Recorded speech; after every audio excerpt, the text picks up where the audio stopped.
Hello, hello, hello. Welcome in, everybody. Welcome to the Front Yard Deep Dives, episode 13. I can't count worth anything, so that's why it says 12 on the flyer. But welcome to episode 13 with the wonderful AdmrrlBlue, or formerly known as Dr. Blue, when we first met. Hi, I'm Admiral Dr. Blue. Yeah, I'm a dinosaur pirate, and I thought that this was episode 12 after writing 13 everywhere, and I panicked and I thought, oh god, Sis gonna think I don't watch any of these. No, Yay. I just can't count. We're both wrong, and that makes it perfect. It makes it wonderful. So what it was is I accidentally made the episode with Mother of Carp and then with Meg both episode 7. Oh. So my count was completely off. I'd be lying if I said I've never done that before. Like, I would be too. Rule number 5. Yeah, welcome in, Blue. Thank you for being a part of this. It's great to be on. Like, I mean, we were, was it, you invited me onto this in December, and it's just been like every few weeks since then, so it was like, goddamn. It actually went really fast. Was it December? No, it was before December. It was like November. Yeah, I think I started planning everything in September is when I first messaged you. And then... Okay, yeah, that's really fun. We started in October. God, it's been since October we started this, and then we're 13 episodes in. It's kind of crazy. But yeah, Blue, welcome. This is the Front Yard Deep Dives. We're going to do a little delve into some mental health things, some things of, you know, stuff that we deal with on a daily basis. I think people might get tired of hearing me talk about what I go through sometimes because I'm here every episode, but it's always, you can always learn something new about yourself or someone else when you talk more about what you go through. I get that, like, go ahead. Isn't it like anything from, oh, sorry, French trusted, anything from like new ways to cope, new ways to like, or just new perspectives of how to, like, you know, how your kind of how what you go through is different to how other people go through, that sort of thing, right? Yeah, I mean, it's completely possible to learn, you know, new different ways to cope. And of course, you know, I always like to say it because it's true in its own sense. Coping is not always healthy. But if you can find a healthy outlet to help you through something, then maybe that could be something you talk about today that somebody else has never thought of trying. So, I mean, it's one of those things that it can always help somebody else. Yeah. Or it's like, even just, like, hell, it's a topic that came up with my parents today, just anything with anxiety and, well, autism and all that stuff. And... yeah, it's hearing the perspective that you probably have versus the perspective that they definitely have, and it's just like, I'm probably going to have a healthier conversation with you about it today. Yeah. That makes sense.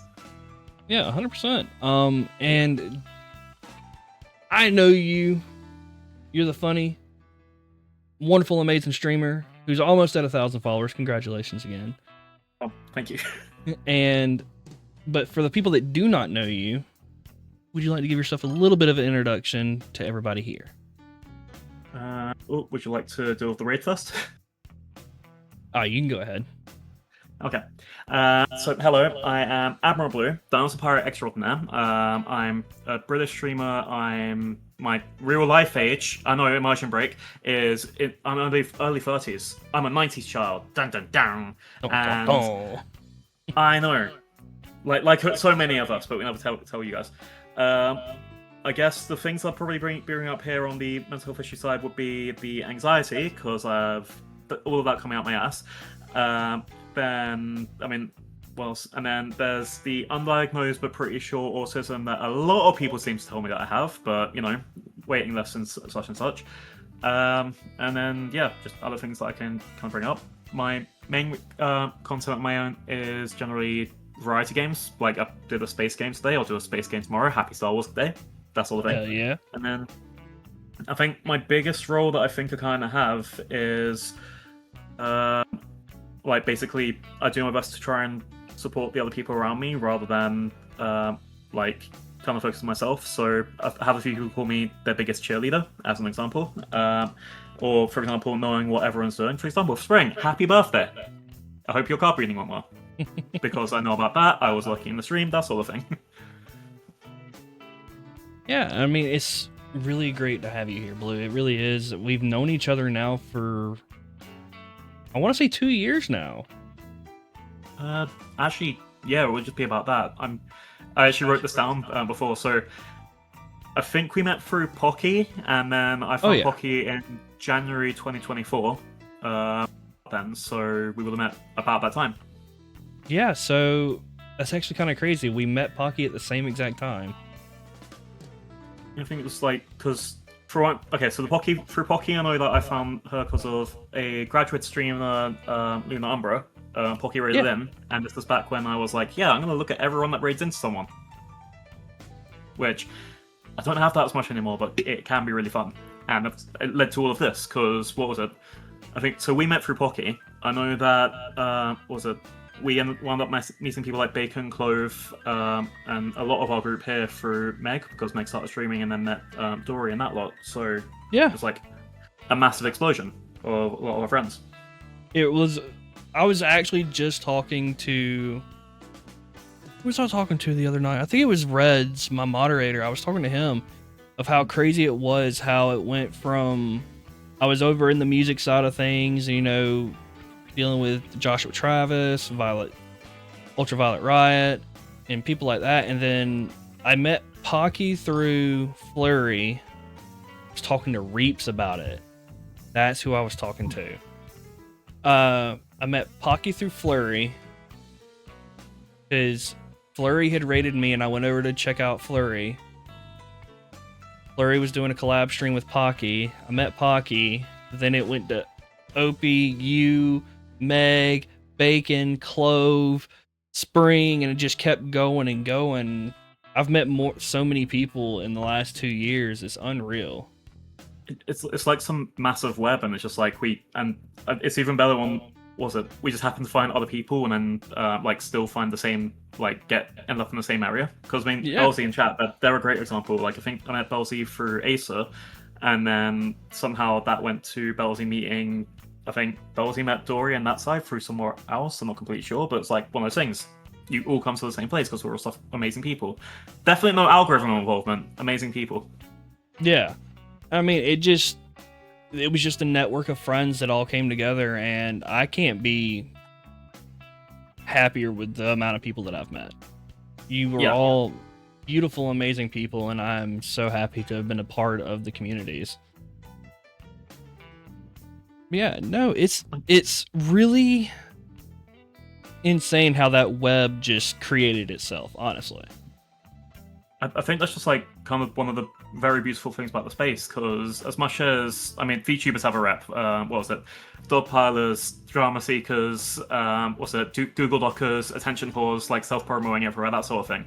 It's that rep, but also there's the bright side of it, the stuff that people never discuss, which is, we made this web of people who it's just we're all kind of there for each other. We all we face all those together. We face our highs together. We all just kind of know of each other's existence. And without this, I mean, even if it's only been 2 years, that's been an amazing 2 years. We'll trade any of this in. I mean, we've had a few hiccups here and there in just people wanting to create drama for no reason, or just being shitty humans in general. Yeah, I mean, December was a massive thing for our entire group. Everyone got involved in that. Oh, everybody, and I'm not even a VTuber, and I got involved in that. Exactly.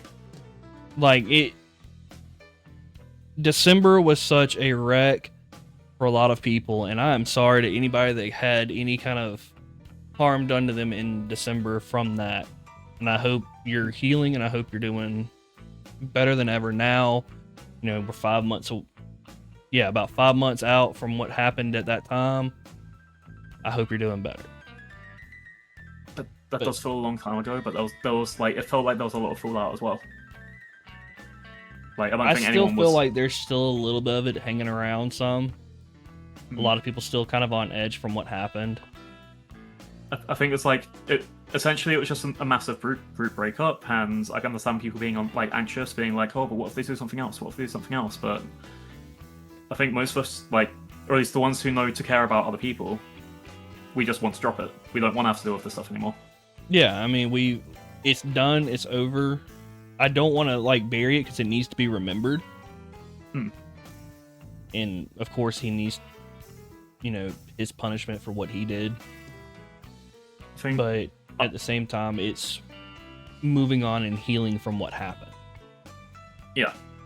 My main thing is just, if I see them pop up with a mutual, I'm in the DMs. Yeah. Like, that's just at least the thing that I can try and do. I'm not going to, like, go and, well, for lack of a better term, witch hunt. But if I see them in my space, I need to let everyone know in my space. Exactly. I'm very much the same. It's like, hey, case in point, there was somebody that is I've recently had to deal with Opie's community, and when I was dealing with them, I had seen them in Meg's space, and I had messaged Meg. I was like, hey, just so you know, there's a bad vibe. You need to know about this, and that's it. Yeah. Just give you full heads up warning. Don't let this person get like nestled in or anything like that, because there's something wrong. And then we found out more about the person, and it was like, oh, yeah, we makes sense now. Double down, get rid of them as fast as we can, sort of thing. Yeah. And Blue, I don't know if you mod for anybody. Is that something that you do? I'll double check. So I'm a mod for Zil whenever I'm around. I'm mod for my friend Kahakusaurus whenever I'm around. Basically, one of the things I was bringing up was I do have a hectic schedule. Yes, you do, and I was actually very surprised we were able to make this happen. I actually did swap my on-call weekend for one later in the week, like, because I figured, okay, I need to make sure that, like, luckily we got enough Moses, like 2 months, and that's fine. Ah, good, good. But that means to get bank holiday tomorrow off. It all benefits everywhere, but no. Oh yeah. No, we did this plan a long time ago, and it's like, I'm not going to just, like, be like, oh, it's just VTubing, let's just swap for another week. No, we've been waiting 5 months, I'm pushing this away. I appreciate that, it means a lot. Also, I think... Still checking. Okay, I'm mod for my bestie Emmy, because, I mean, I don't know how that happened. That's like a from friendship. Like, when you get someone who, like, what was it? You start off one day just, like, meeting each other, and then you're finishing the next day finishing each other's sentences. Like, that really good friendship. I'm very happy that got that one. Hell yeah. But yeah, and then I think, yeah, there's another couple of people that just gave me the role. Like, I think Asa just gave me the role because she was having a day on, I think it was Thursday, Friday, and it was one of those things, like, she was just saying, like, everyone needs to come in and just read the room. She's not having a good time. 5 seconds later, oh my god, a British person, bottle of water. Which, I love the joke. I think it's hilarious. It's the basic, most English, like, meme that you can get around with. It's also, I can kind of read the room. But also, it's someone first chat, and I was like, oh god, oh no. No, yeah, see, I get that. It's... Because, I don't know, I wouldn't see it as, like, a bullying thing. I love the bottle of water meme. Like, if it's American does it, my first response is something like, what was it? It's better than high fructose corn syrup. You gotta have the banter. Yeah. But then there's other people where it's like, that's their only thing, and they'll come and, like, hammer on over and over again, and I don't know. There's some people that can't really take that, and that's what we have to kind of watch out for. Some people won't take it the same way as me. It's like, so, with me and Pocky, I always joke that Pocky's short. I always joke that Pocky's 1 foot, 2 foot tall. Pocky is, I want to say, like 4'11" or something. Okay. Pocky's short, but that's my joke with Pocky. Yeah. And if somebody else starts hopping on and, like, really harking on Pocky being short or something, and I can tell Pocky's uncomfortable, nah, you out of here. It needs to be like, what's it? Sometimes people just do it as a comment, but then if that's like all someone does, then that just goes right into bullying. Yeah. Like, you need a back and forth, otherwise, what's like, eesh, no. And bullying and is I'm definitely fully right on expecting space. here soon that Pocky is going to start calling me Taylor because my name's always mistaken for Taylor. Don't know why, but it always is. And that's going to be Pocky's thing with me. I think that's great. It needs to be the back and my voice. Yeah, was it correct? needs Sorry. it needs to have a back and forth. Yeah. Otherwise, it's like, what's it? Because if someone's like always making fun of you, but you can't make fun of them back, like because then you'll get a message on the side being like, I didn't appreciate that, or you're not respecting me. And it's like, then there's a mix of you might have stopped across the line, but also you need the back part of the back and forth. Otherwise, But one thing I do know is if someone does race at you, you need to correct it, and that's why you shouldn't just like hide away for 2 or 3 months if you're upset with something. You need to tell them, maybe not as soon as possible, but as soon as you're comfortable, you can say it. Because if you end up like one thing that's affected me with a friendship I had about 10 years ago, someone would like bottled up like about a year's worth of problems that they had with me, but we lived with each other. So they just didn't tell me the entire time. Like anything from I left tiny little hairs in the sink after a shave to like what was it a thing that I said wrong without realizing like the ramifications. I ended up with just about 5-6 phone screens worth of messages in my phone, and like that's not healthy. That just builds up resentment. It means that anything you do just feels like you've got a dagger behind your words to that person. When you're just like I'm very much. If you're not in my face, I'm probably not thinking about it. So that's when you kind of get an incompatibility, right? I cannot explain how much I relate to this because this is something that happened 2 years ago at this time. Yeah, about 2-3 years ago at this time.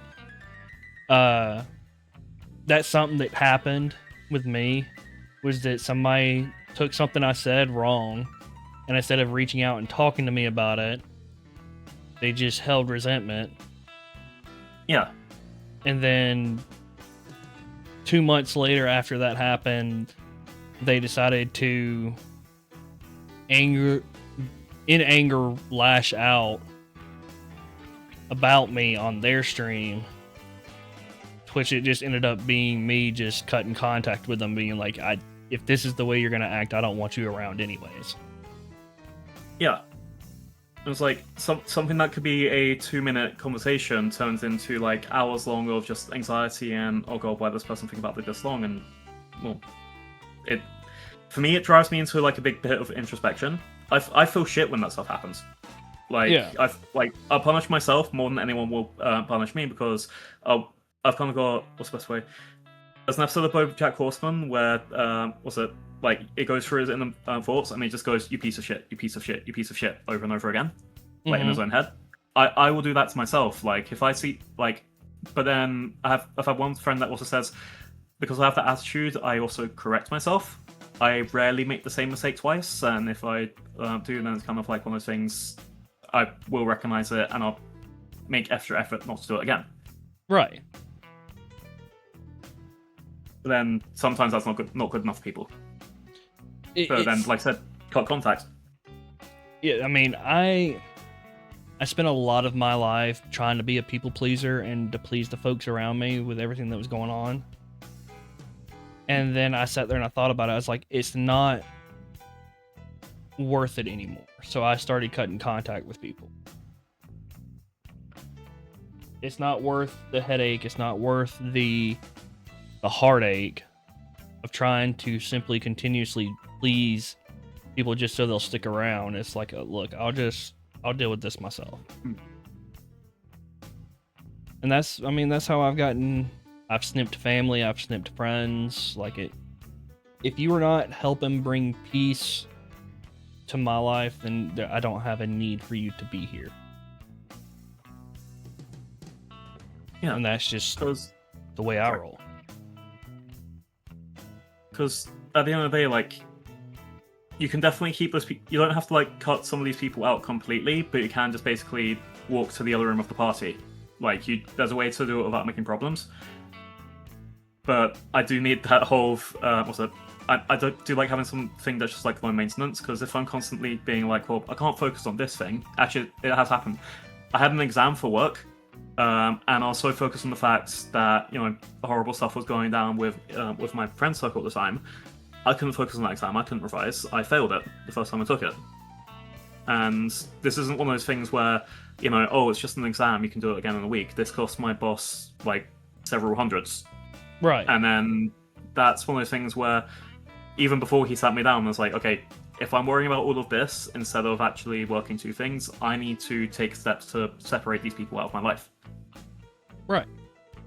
Because you can't sit here worrying about, like, will someone write a Google Docie on this person for saying this one thing? That's, like, way too much effort for something where it's like, it's not going to matter in 6 weeks. It's not going to matter in 2 weeks. Yeah.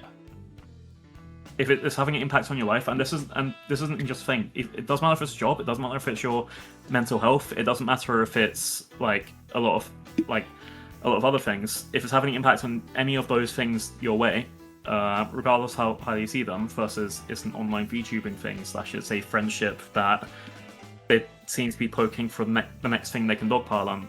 You need to remove yourself from that situation completely. Exactly. And I mean, I don't know. It's a lot that goes into the mental gymnastics you have to do for stuff like this.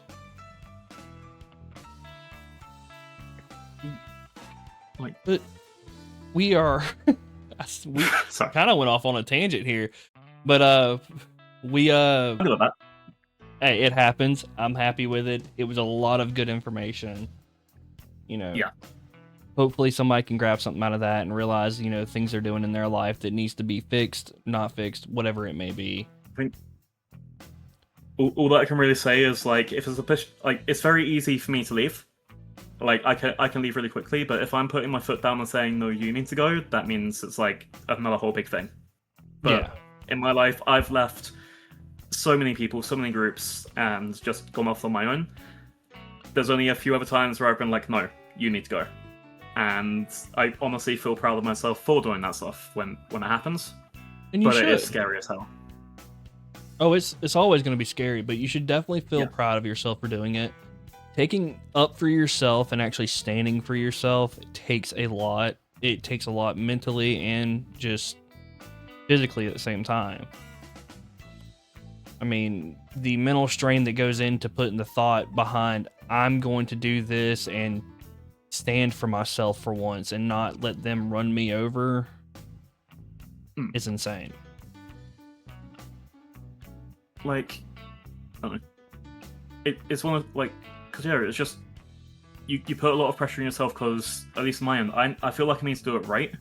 Like, I need to do it with the no tears approach, the kind of we both know that it's good, that it's better that we're splitting, but it's not always like that. Right.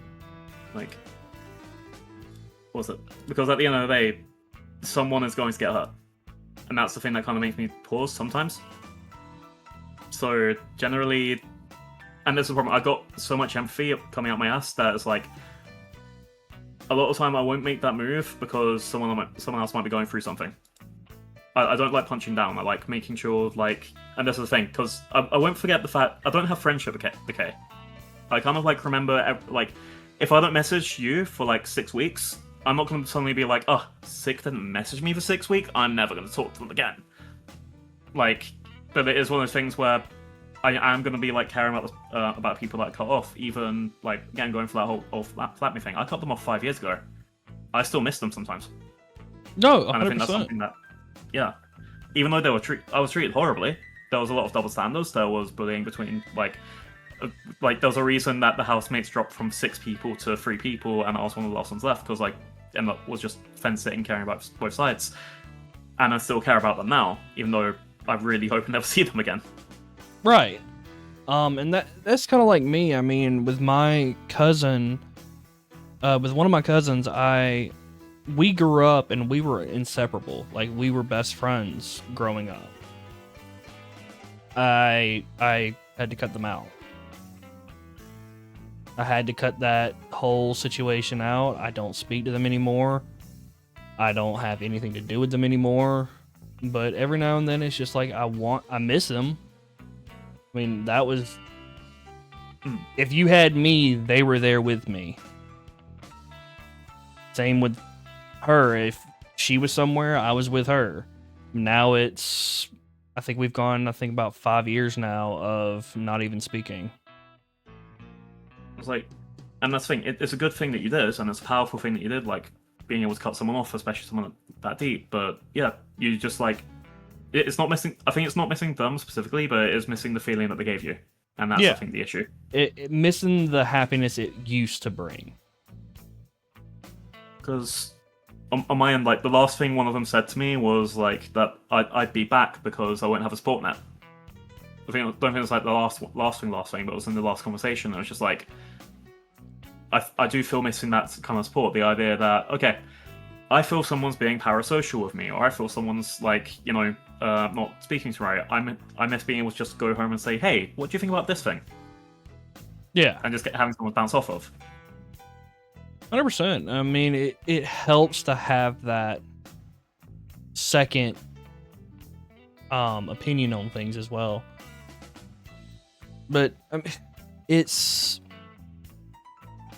sucks when you have to do it, and you're gonna sit there and think about it for a long time. Of like, I really don't want to do this because I'm gonna miss this whole thing, and I really enjoy the feeling that this brings me. But at the same time, you have to really weigh the pros and cons of the relationship. Of like, okay, pro is I'm happy when we're on good terms, but how often are we on good terms?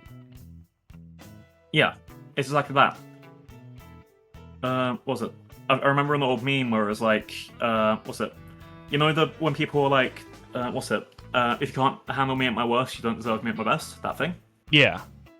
But then, what if someone's worst is like literally tearing you to shreds and beating you down verbally or physically or whatever, and making sure, like, basically going out of the way to make sure that you have the worst life ever. The kind of person that would like, write slurs on your birthday card sort of thing. Yeah. But handling it them best is you didn't shout one time at dinner, or they purposely missed when they threw something at you. Exactly. Like, I know that's kind of an extreme example, but it's at the same time there are things like that where people like you'll see how much harm someone does to you, and then you're just kind of like, but that good time was just like a rose-colored tint. It was very much a rose-colored tint, and I mean, like stuff like that. It's just hard to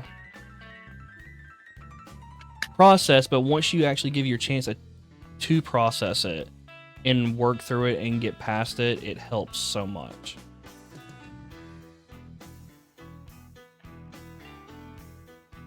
And then it's moving on, right? That's the next thing. Looking forward to the next. Sorry. No, you're good. But yeah, it's kind of like the thing is, I know in the moment it seems scary, but then, well, looking back at how you are now versus 5 years ago, how do you feel? I mean, that's probably going well for leading to. Oh yeah, things have gotten a lot easier. I mean, personally for me, it went from having to walk on eggshells of what I asked or what I said to now I don't have to walk on eggshells anymore. I'm free to do what I want, and I don't have to worry about what my family thinks of me for it. Yeah.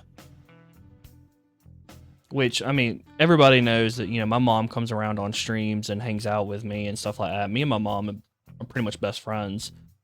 Are best friends. Not even pretty much. We're best friends. But, with when my cousin was around kind of deal, it wasn't I had to walk on eggshells. But, I mean, I don't know. It was just really weird. I didn't appreciate the way that she treated other family members. She uses them, and I seen that she used them. She only came around when it was convenient for her. And that's not the person I am. If I'm going to be a part of something, I'm either going to be a part of it or I'm not. But she only did it when she thought she could gain something out of it. Yeah. And I'm not about that. I get that. People that like completely disappear from your life until like suddenly I don't know. I guess in regards to streaming stuff, it will be the same thing as like, oh, you suddenly hit 1,000 followers. Now I'm suddenly going to turn around again because you clearly have something that I want. Right. And I'm going to use you to get the same amount of followers. I'm going to use you to get exposure because you're getting exposure.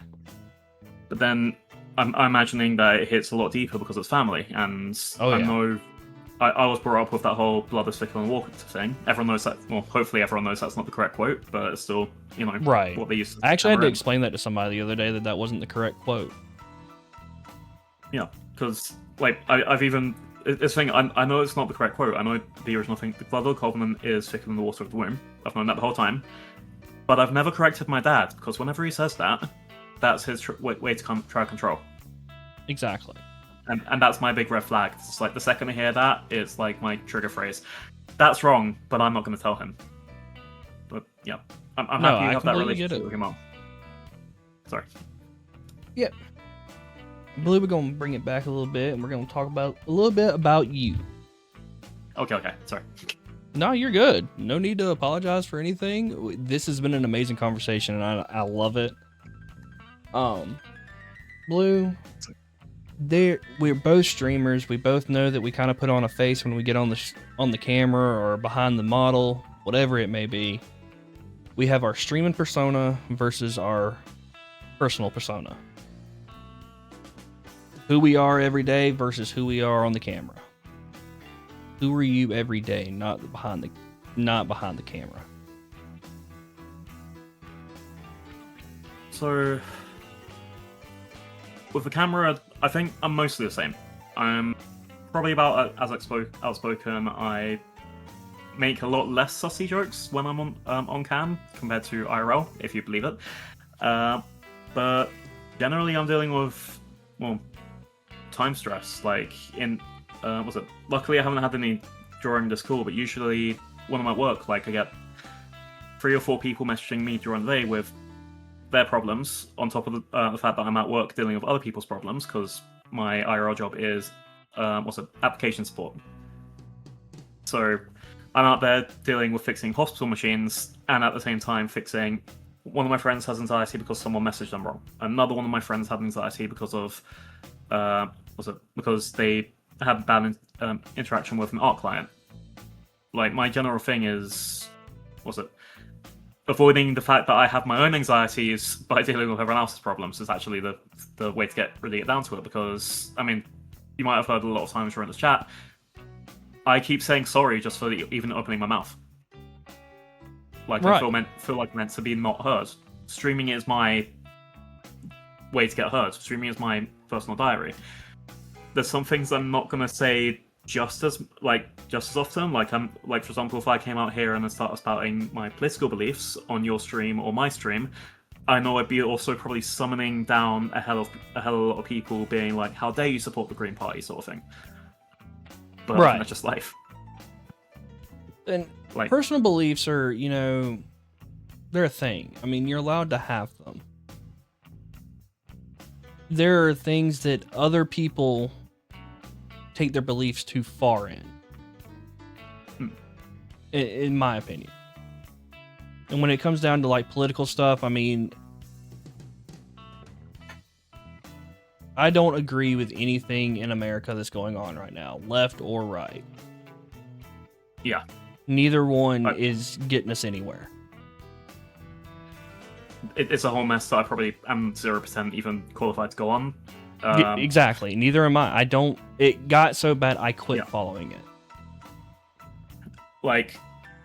I see some stuff over here, which I'll go into a second, because obviously I have a lot of friends who are I'm just gonna come out for it.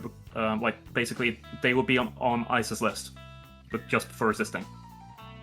So obviously, I have an opinion against the current administration. I have an opinion against all of what's going on there.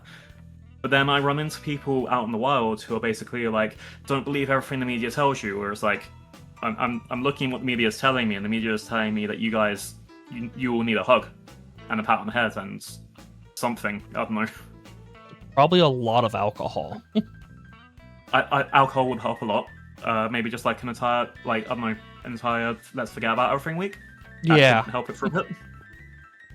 let's take a week binge, turn off phones, sing Kumbaya around the damn campfire. Exactly. Probably Take fall in the 5 minutes to campfire from realise you drinking want the too same much. Group trip to the ER, finding out that bung cost you $1,000 to just get wrapped. Yeah. Because no medical. Yeah, and that's the problem that a lot of people have, and they seem to just keep getting divided in it. Also, finger tangents again. Sorry. No, you're good. But yeah, no. But it is one of the things you can't be apolitical now. It's kind of I think it does build up your person behind you. Sorry. No, 100%. I am very apolitical. I don't follow either side. I'm not middle. I'm not left. I'm not right. I don't care. I just want to be able to live a life and not struggle doing it. Yeah. That's what should matter at the end of the day. Like, you get to live your life, people get to live their lives, no one just going and, no one should have to wake up every day and, like, think, oh no, I'm not going to be able to make it through the day, or through the week, or anything. I don't want to sit here and think over my shoulder, okay, when's going to be the day that... I said think over my shoulder. What does that even mean? It means you're trying to hide your thoughts over your shoulder so that no one can see it unless you turn around. So when you turn around, they're like, oh, that's what Sick believes in. So, like, I don't want to be able to sit here and think about it all the time of, like, when is it going to be that... Is it going to be another civil war? Are we going to go to World War III? Like, what's going on? I just want to go to a grocery store, buy my groceries, put fuel in my car that's not going to cost me $100 to do, and go home and play video games. That's all I want to do. Yeah, because like I saw someone say, like, okay, I don't even mind working. I love working. If I had no job, I wouldn't actually be able to make it through. I need a goal. Fair. And that's just come out how see. Like, it's like, oh yeah, I'd love to be able to retire and then just like stream all the time, but I'd also need a reason to get out of the house, and that's work. The same, and I mean, it's so weird because, like, my job, I interact with a lot of people, a lot of contractors and stuff like that, and like that's my social time. I have to communicate, joke around, get plans done for construction, stuff like that, get construction done. I come home, I just want to sit down, I want to play a video game and not think. Because, like, I heard someone say, like, a baker in the States and a baker in Europe, they both have the exact same problem. Doesn't matter who's in charge, left, right, middle, wherever grounds. Like, you're going to wake up really early, you're going to have to head to the bakery, you're going to have to, pray that your ingredients arrive in time, pray that, like, everything works in time, like you both got power, both got fuel. You're going to have to pray that, like, the customers are going to come in and not complain that the bread's stale. Doesn't matter if you're, like, it's one of the things, it doesn't matter who's in charge. That's all the things that at the end of the day, that's all we want. We want to make sure that we come in, everything's fine, no issues, whatever. I think I pressed the wrong button. Sorry. It's fine. But it's like, but it's just that. It's like like a lot of us just want the same thing. We want to, like I said, wake up and have a nice day, and then come home to do the thing that gives us joy: video games, streaming, family, whatever the hell it is. Yeah, I mean, it doesn't matter what it is. In my opinion, as long as you're not trying to interfere unfairly in someone else's way of that. Because the other thing I've always said, I say this a lot, the society that we've been put into... Oh my god, this is society. Anyway, the society that we've been put into basically has put us into a load of zero-sum games. If I want to go for a job, that means I'm competing with someone else to get that job, because that job is limited. Yeah. And that is... like, that is a reasonable way that you're going to be hurting someone, because at the end of the day, you don't know anything about their circumstances or, like, if they need this job to do anything. You still have to compete to get this job. And then you get other people who are actually going out the way of like, oh, I don't like the way that you have your life. I'm going to do everything I can to stop you, even though that person would not be harming anyone, but just keeping to themselves. And that's the main thing I'm against. Just let people do themselves. If you don't like it, you don't have to even interact with a person. Just cross the street, but close your eyes. Like we seem to have lost that part of our society. Where's the group of people that would just be like, oh, you're playing video games? Cool. I don't like video games, so I'm just going to walk away and not discuss it with you. It's so simple. They just have to shout. No, they have to shout at you now. It's like, oh, but you're playing a game that I don't like. It's like, give us a break. Like, it's a video game. Just let me enjoy it, please. Which, and it all comes down to surrounding yourself with people that also share that same passion or things like that. And I mean, I have done very well of doing so. I have you, Meg, Pat, Dory, Reeds, Spring, Clove, all these other beautiful, beautiful people that are all interested in the same thing that I'm interested in. I don't have to worry about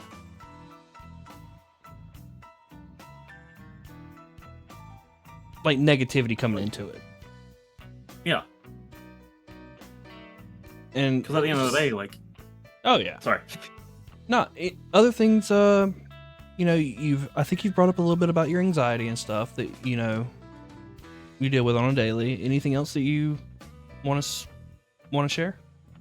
I guess.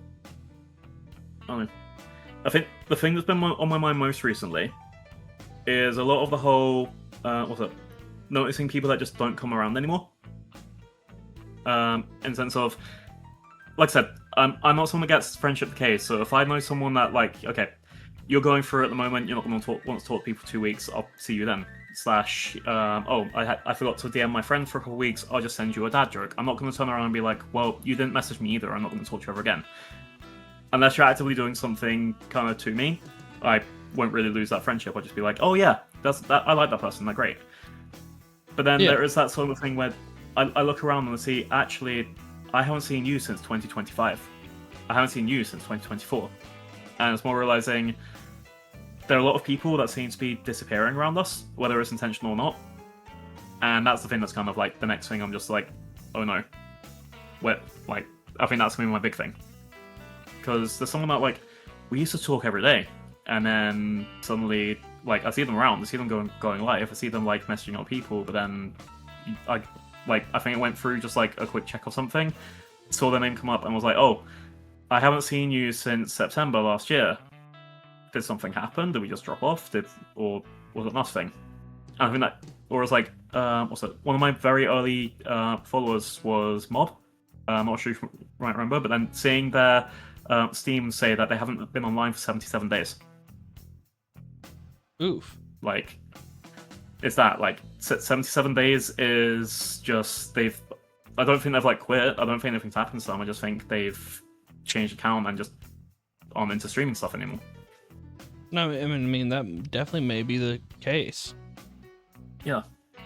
And I do the same thing because I've sat there and I've looked and seen that people I used to talk to and we don't talk anymore, anything like that. And normally 90% of the time, the reason why we quit talking is because of me, because I'll hit like a mental block, and I don't tell people. I don't tell people that I'm having a struggle mentally or anything like that, or hey, work's extremely busy. I can't talk. Yeah. No, I just disappear. And it's like, oh, they didn't disappear. I did that. I think I've done the same. But yeah, like Tom's saying, digital friendships are hard because it's like, as well, I'm very much if you're not in my face or if you're not in my like last 5 DMs, I probably will for lack of a better term, forget that people exist. It's one of the reasons why I do try and do like the weekly ad jokes and stuff, because I want to make sure that, like, okay, you guys need to be at the top of my list. I need to make sure I see you whenever I scroll down when I'm looking for someone. You have no idea. I hate dad jokes. I do, but I appreciate every one that you send. You hate dad jokes? Even the one about the angry sport played by French people? That's lacrosse, by the way. But yeah, no. Every time I see him, I have a message from you. I was like, "Ooh, what's the dad joke this week?" Yeah. It's like, I don't know. I think recently as well, if I'm realizing that it does feel like I won't message people as much unless I don't feel like I have a reason. Like, what was it? Like, I can be really close to someone. I can like talk to someone every day. Hell, like there's that whole, that TikTok thing where you have like the little fire guy. Yeah. My longest running one of those is I want to keep that alive because like I'm close to this person, but I also feel like, okay, but if I don't have anything to say to them today, at least I have the TikTok. Right. Plum. Sorry, they didn't message me. Yeah. But yeah, like, there's that. and when it comes to like messaging people, like anybody's open to message me. I don't care. I will not be the person to reach out. It's just who I am. I don't reach out to people. Like, I have my group chat that is with some friends. It's very rare that I'm the first person to message. It'll always be somebody else in the group chat that messages, and then I'll just join in on the conversation. Oh yeah. I think I get that. Like, I'm actually struggling a little bit with that. Like, I've made a new friend, and I'm the one that has to reach out with them. And it's not like I have to reach out as well. It's more like in the sense of I feel like I need to like actively engage, but then I just realized, except for streaming stuff, do I have any way to actually engage?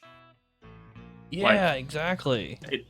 Asking, hey, how's your day, feels like I'm asking them to about to ask for a favor, because that's how people talk to me. If someone generally will be like, hey, with 4 or 5 Ys, and I'm just thinking, oh god, what favor are you asking for now? Exactly. Oh my god. But it's never that with them. I think that's just somewhat being traumatized from the fact that we've had that happen so much to us. Yeah. Like, some people generally just out there being friends, but meanwhile I'm here like, okay, you've replied to my single sentence with like 4 or 5 things, and also gassed me the fuck up, like Gaston gets gassed up, like by LeFou, I think. I haven't watched Beauty and the Beast in a long time. But like, whether someone's basically, all they do is shower me with compliments, and I'm just there like, the last person showered me with this many compliments, then turned around and told everyone half my bullshit that I was going through. Like, I don't feel comfortable with that. The last person that replied to my single sentence with 4 paragraphs of like how they're going through, just like, it makes me feel, oh my god, did I just talk to someone who's now going to use me as their therapist for the next 3 years? Right. Like, it's not that these people are bad, and sometimes even if I'm completely right, they might not even realize that I'm doing this. It's just more of a, I've had so many bad experiences in the past, I will kind of just shut down the second someone, I don't know, or when someone's like, oh, we should hang out sometime, but then they don't actually say any time or reason to hang out, and then I'm just like, is the ball in my court? Do I have to say when we're gonna hang out sometime now? And it's just like, oh no. Now, I will raise my hand in this, and I will say, I am guilty of saying we should hang out sometime, and then completely forgetting that I said that we should do that. I think it's just one of those things, like, I'm used to people being like, we should hang out sometime. It's like, oh no. But yeah, forgetfulness is definitely up there as well. Oh no, mine is 100% undiagnosed ADHD. Yeah, undiagnosed party. It's just, it completely left my mind that I even said anything of it, and it's no longer there.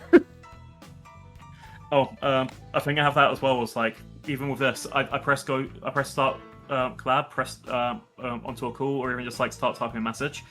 The second I get distracted, that entire thought's gone for the rest of the week. Yeah, it's until done. like you again, like, oh, I was meant to reply. And it's gonna be 3 weeks from now that you will see it, be like, oh shit, what did I miss? How did I? Huh? And then it clicks back like a day later of like, oh. Yeah. 2 a.m. is the best time. Sorry. But yeah, no. We actually do have an ad break coming up here in a second. High flying chap.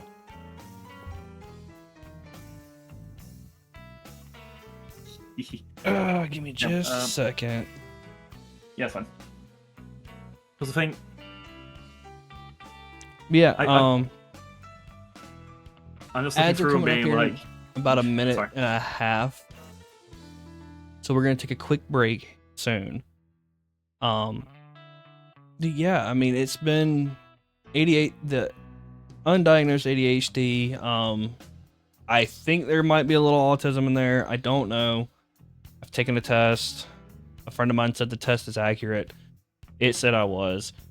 I don't know. I haven't been to a doctor to be diagnosed, so I'm not gonna say yes or no. I think on my side, it's like, I know there's something.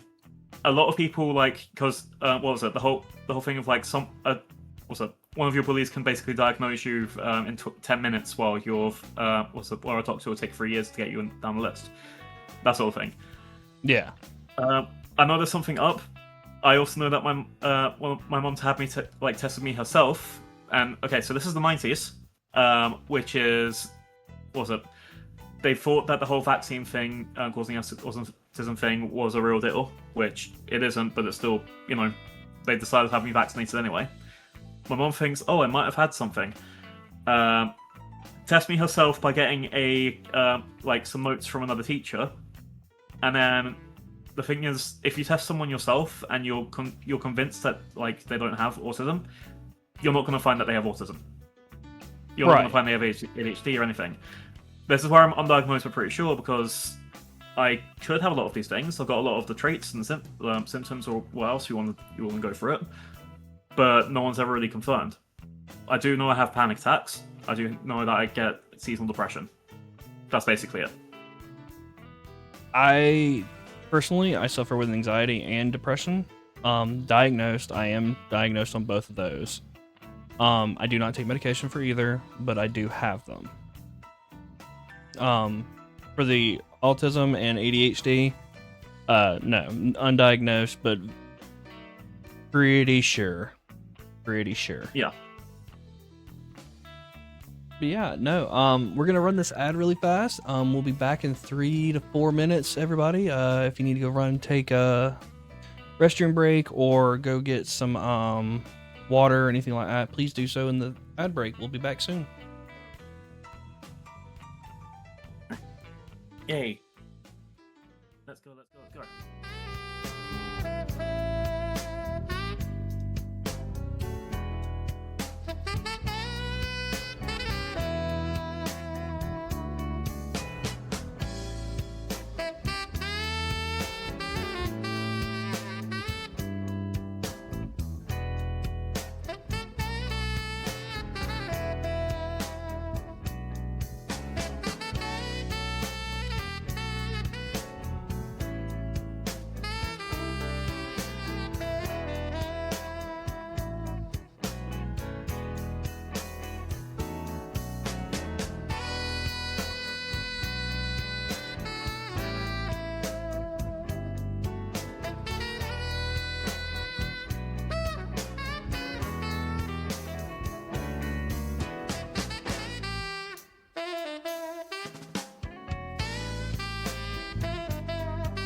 Welcome back, everybody, from the ads. As you see, Blue has changed models. I'm a parrot now. He's got his goggles on and he's ready to talk. Yeah, you can't be. Look, if you have this, like everyone can like just think, oh, you're not prepared to talk with goggles off. Like how dare you? How dare? Like they're just saying, I need to be focused, locked in, goggles on. Goggles on, ready to go. I love the art. I love the background, everything. It fits so well all together. It's beautiful. Oh, I've like one of the things that I've do is like I kind of want to make sure that I diversify my artists, not just get like one person to do all of it. So the backgrounds we've had today were Chunks of Plum. You've seen them in the chat. The model is by Cinnamon and Kieran. The previous model was Pocky. I want to make sure that everyone kind of gets, I don't know, a shout out whenever I can. Oh yeah, absolutely. I've been like, I don't know, things saying for I've got like a few different friend groups I just happen to be in. Like some people don't know each other at all, some people know of each other, and it's just I've got a lot of people there that like they deserve a lot more eyes on them. And if I can do anything to help them, I'd rather do it. There's one person that I just like I've only known them for a couple months, but I got so invested in the fact they were partner pushing because that's a dream. A lot of people have that dream, and this someone that could actually like, you know, I don't think I'm any % responsible for it. They did it all themselves. But I was so happy to just be kind of their part of it and watched how happy they were that they hit it as well. Oh yeah. And like it's that I just want that. And that's all anybody can ever ask for. And I'm extremely happy that like seeing people just get shout outed or anything like that, just getting recognition for the art they do is amazing. Because I am a moderator for 2 artists. I still feel, and it's just my personal opinion of being really good friends with both of them. They're both my best friends, and yes, they get recognition. They need more. So when I see people that are happy with their models and stuff like that, it really makes me happy. Their models or their art, because Opie is mostly just an artist, but Hockey with the VTuber rigs and art, they both put in tremendous work to be as good as they are. And 100%. And it's amazing to see them both get recognition, and I just feel they always need more. Thing like because I know way more about Pocky's thing where like they're having to take a massive break just to do with the housing stuff. Yes. And like I need to message Pocky more. But no, it's like it's one of those things where I feel like bad because like their passion is currently being put on hold. Luckily, it's not getting thrown out the window completely, but it's being put on hold because they want to get their other stuff in order. And seeing them work so hard to kind of just like get to that point, and I'm gonna be so happy when I hear like, oh, it's all done, we can come back now. Oh yeah, and it's fingers crossed. It's coming soon. It's coming soon. The return of Pocky 1898 is coming soon. Oh my god, what if the return of Pocky is on 1898? No wait, what is on 18? God, I hope not. She got to do it way before then. Yeah. But she has been very hard at work. I will say that. She's been extremely hard at work. And yeah, she's currently working on a customizable model, which I can talk about it a little bit because it has been posted about.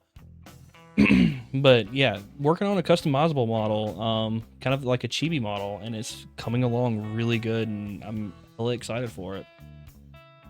Because I've seen like Pocky throw themselves into lots of little projects, like because it started off with what was it? They want to do the 3.0 model, then moved into the customizable hand because I saw a lot of people grab the customizable hand. Yep. I technically got a custom hand because Pocky made my first model. Sorry. But yeah. And then, yeah, now the whole chibi as well. Like, Pocky's doing really well on that end. So, I mean, the passion that I've seen Pocky put into it was one of the reasons I was like, okay, I need this person to make original Blue, Big Blue. Yeah. Big Blue needs to be. And I watched Big Blue be created. Like, from start to finish. I've seen it all. And it was awesome to watch. Because, like, yeah, we're just starting off with like a little concept in our heads, and hang on, I'm not sure if I showed you what I sent Pocky for the next concept. Is that allowed to go for here? I can't pull it up due to the fact of I'm screen sharing Discord. Oh, I can do that on my face. I mean, there's more. Is it allowed? Oh yeah, of course, if you want to. But yeah, like, so I've sent Pocky like the next iteration kind of thing, like that. Like, it's gonna have Pocky's touch all over it, because I went to a character designer basically being like, hey, what could I do for an upgrade? Because that's something that we do in the space, upgrades, because Yeah, we need to look relevant and stuff. And then look, that's next me. hell yeah, I love it. If Pocky like puts Pocky's self into that, it'll work out 10 times better than a concept art, I think, and it's gonna be so cool. It's gonna be amazing. I love that.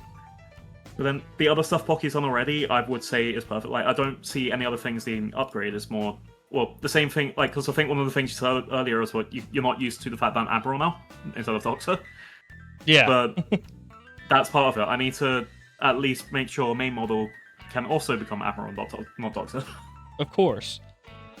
Because I remember the first model, the first outfit that it had was more on like a doctor outfit from like early like, I want to say 1600s, but like around that era.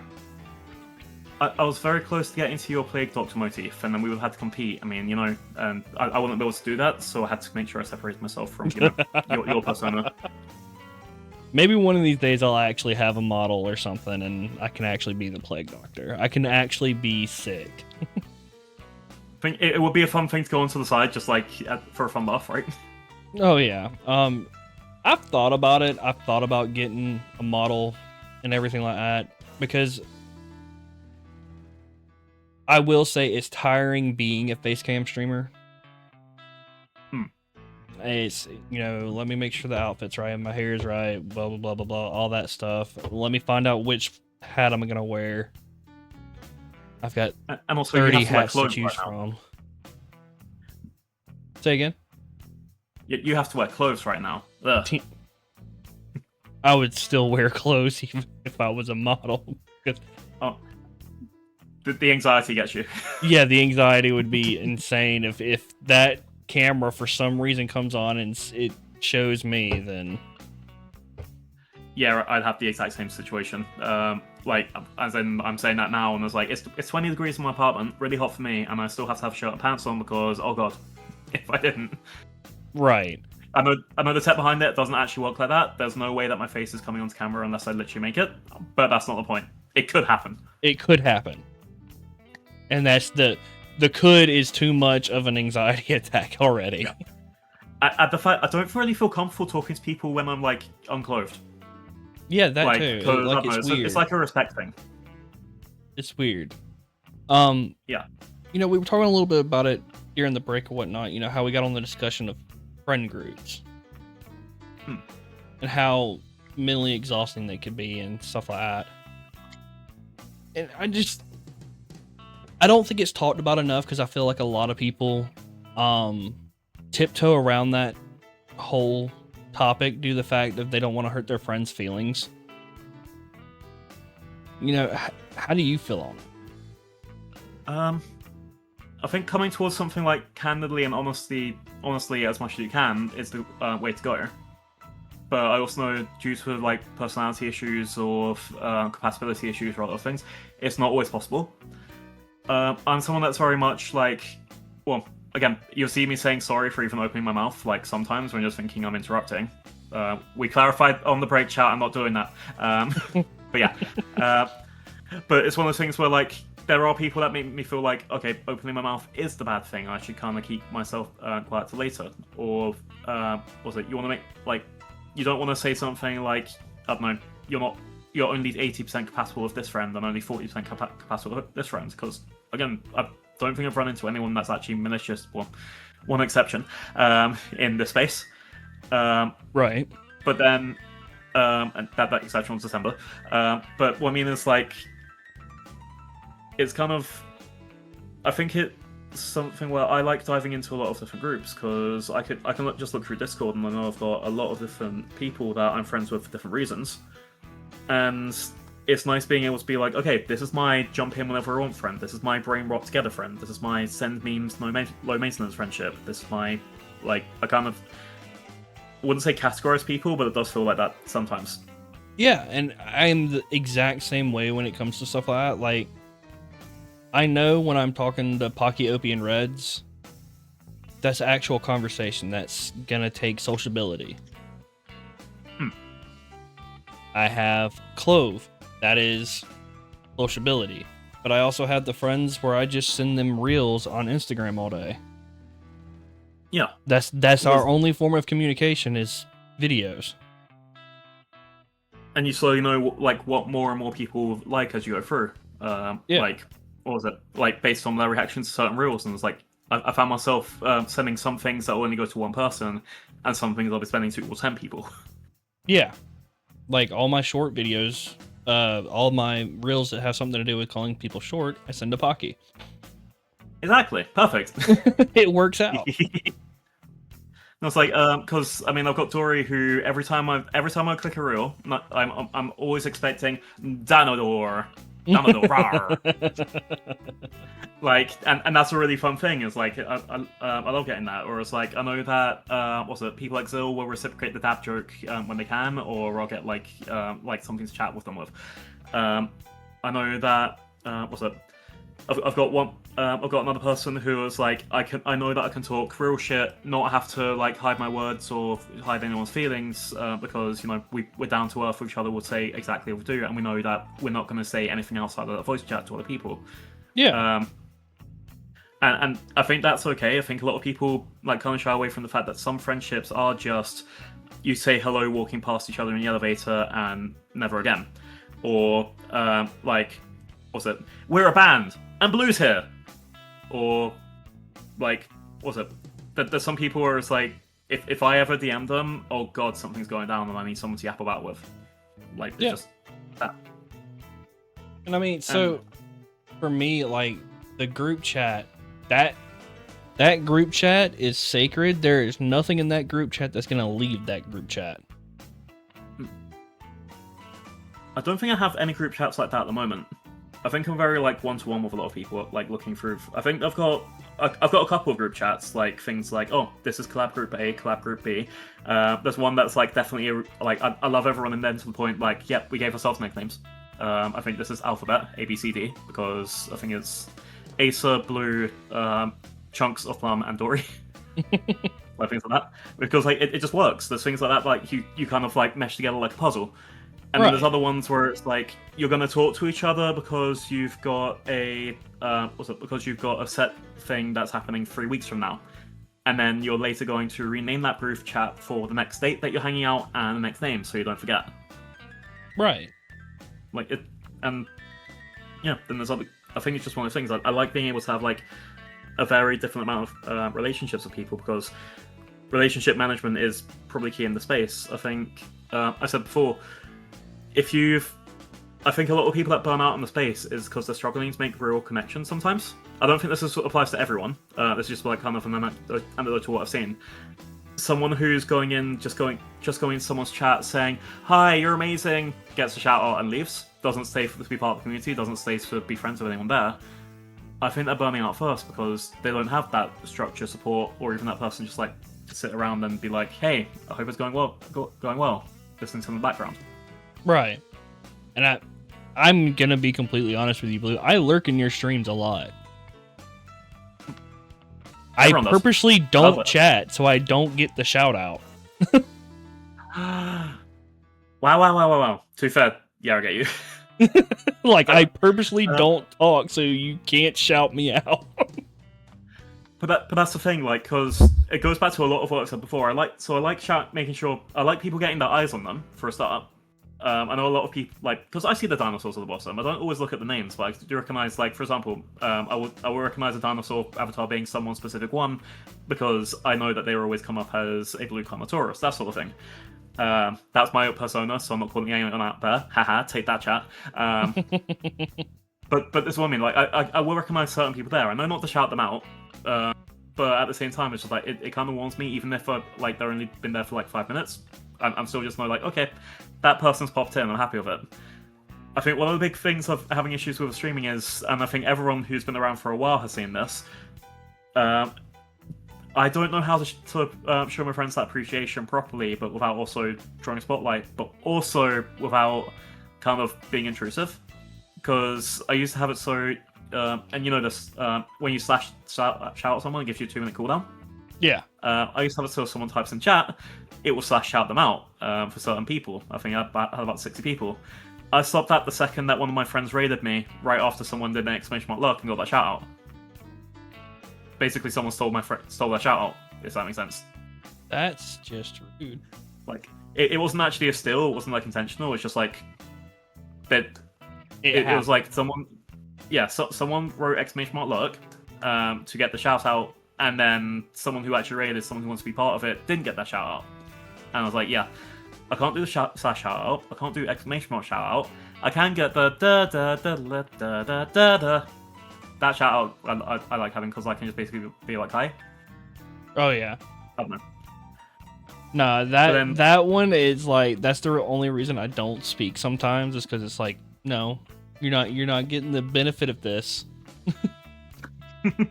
Like, I'm on for Spring now, and Spring got rid of the auto shout out.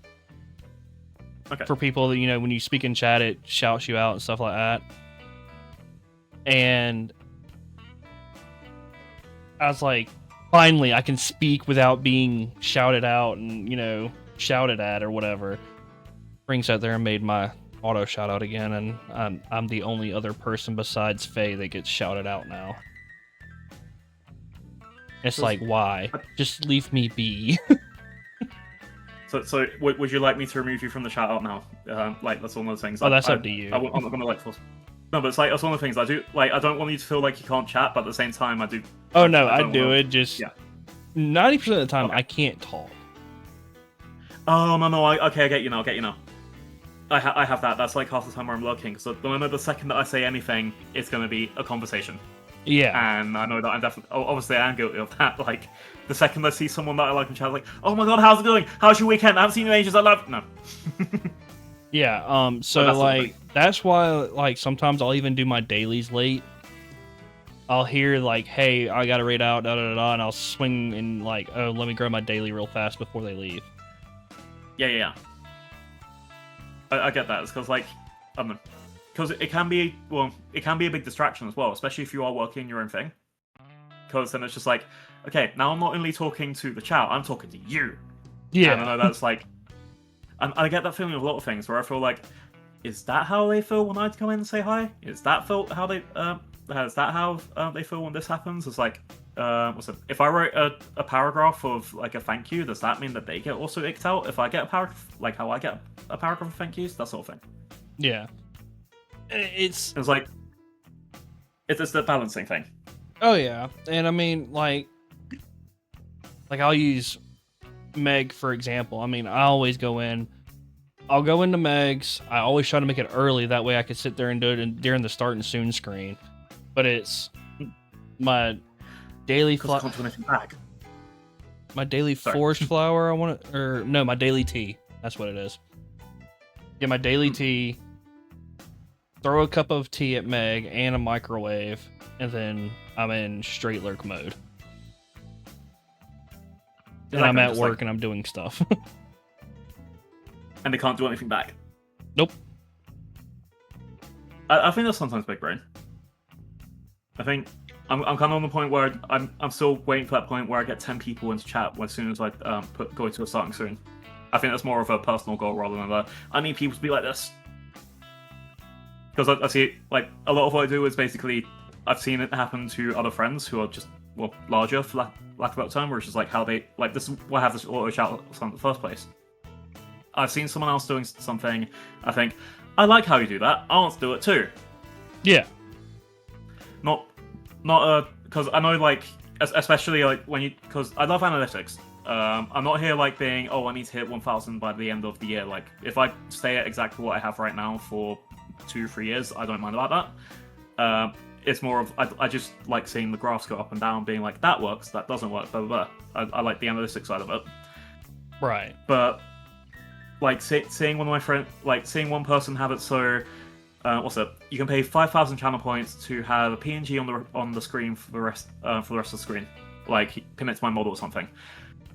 I don't think that'll work because I feel like immediately people will be like just putting in like something just random, or that was like, now you're doing this again, or the metal pipe. The metal pipe's a good example. Some people do the metal pipe and they love the metal pipe. I love I love seeing them get the metal pipe and they really enjoy it. I did metal pipe for about a month and I got sick of it. Yeah, I mean, but I actually have a redeem for the metal pipe, and it's funny to me because I don't get jump scared from it. That's what chat wanted, and it's still a sound redeem, but it's like, but it doesn't work. What do you mean? I didn't really get jump scared from it. It's just like I'll be talking and I'll just be like, and now metal pipe's on. Okay, it's done now. Now I can keep going. It's like sometimes that sort of thing is like it hit me the same as if someone would, you know, when you get those bots who come in and say, "Can I talk for a second?" and then copy and paste the Wikipedia article in chat. No, I've never seen that before. Oh, I've had that with F1 people for some reason. They'll come in and say, "Can I talk about F1 for a second?" and then it'll be like you can even see the little caption marks that they clearly copy from Wikipedia, where like you know. I've had that twice, but it's sort of like that where it's like. It hits me that sort of line thing where it's like, okay, we've got people who have 10,000 channel points. Like I can't price something at 10,000 because they'll just immediately buy it. Like that, and then they'll do that every single stream. Like I can't. I'm somewhere in the 50,000s in your channel. So I mean, if I did a redeem this for VIP for 50,000, that mean I could name a lot of people that could just immediately grab that. So Probably, sort of like finding ways to kind of appease all of you. And also shout outs is one of those things that I've seen them for. Okay, this works. This means that I can shout out people that have been here for a while. I'm not sure if Winter likes this or not, but or if you've seen it, when Winter comes in, it's a full screen Winter PFP with the Star Wars Rogue Squadron fanfare going on, like there's trumpets and everything. Yeah. Because they've got over 1,000 hours watching of me. Whereas if I go to like the next person down is I think 500 hours. So it's like, okay, I got to call this out, but also, how have other people done it? Yeah, I saw someone do like a specific shout out for whoever's got the most hours. I've never actually looked to see who watches me the most, honestly. There are apps and stuff to see it, but I also know like don't get too invested in a lot of the stuff because if you click on it and find out this person hasn't been here since 2024, that can send you off on the path. For me, it's like, oh yeah, no, I'm glad they're not around anymore. Oh yeah, I get that sometimes. It's like, oh, actually, I'm just checking. Yep, Winter has 1,084 hours watched, which I know 8,000 hours in a year, so that's a lot. Yeah, like, hang on. 12 followed by 8. Wow. So yeah, Winter spent a month and a half watching me. Anyone that's at 500 hours and above, and I can name like 3 people that have turned up into chat in here that have got that number. They've like, that's the thing, that 500 hours is a month. So you spent a month of your life watching me. That's crazy, isn't it? And that's a massive fucking compliment, if anything. Oh yeah, huge compliment. Like, why would you come back that, like, I don't know how the tracking works 100%, but why would you come back to someone over and over again? And, like, you are basically spending a month of your life, and it's one of the things I like about streaming, because I'm not here being like, oh, your number is lots more than this person's number, you hate me more. I know it doesn't work like that. It's just one of those things where I can be like, okay, you've actually physically spent this amount of time being around me, that means that on some level, you gotta like me. Here's proof. Here's proof. That's all. Yeah, I don't know like how it counts, how the numbers work and stuff. What's up? I just saw you. Okay, never mind. Sick, I have to end the call suddenly for some reason. Do what? No, never mind. I'm making a bad joke. Oh, what's my number? Like, oh no. Do you actually want the number? Yeah. 157 hours. Oh, nice. Which is more than actually my top 3 play games in Steam. You are my 3rd most played game in Steam. Hell yeah, let's go. So yeah, high five. Fuck yeah.